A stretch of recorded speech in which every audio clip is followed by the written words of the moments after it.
So weekly, I know we see over 100 referrals that come through, just in the state of Indiana. We do receive statewide referrals.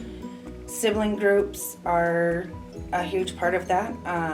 Usually 3 to 4 children they're looking to keep together. And I will say that we've seen more frequently older youth sibling groups. So children 10 and older. And I always like to think of, if these kids have been raised together, they're 10, 12, and 14. For the last 10 years, they've all been together. And we have a hard time finding homes that will keep them together. Some people are afraid of the older youth, but when they're with their siblings, we see far less behaviors. And so separating them it's very hard for us to even, kind of think about, even in relation to our own children. We don't want to see our children separated, so we kind of use that focus to say, we don't want to see this for them either. These are their people. They are going through a huge change, and this is very important to keep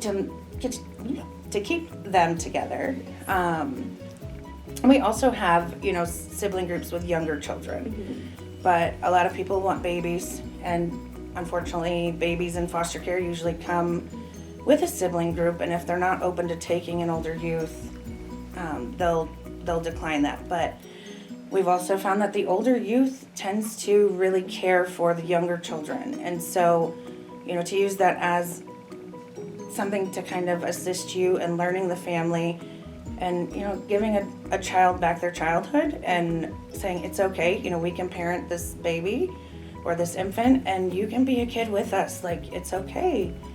So we see a lot of that. The need for homes for older youth for sure. Individual teenagers, sibling groups, it is very high right now. I know probably this week alone we've seen at least 20 referrals just for teenagers. So teens are fun. Teens are fun.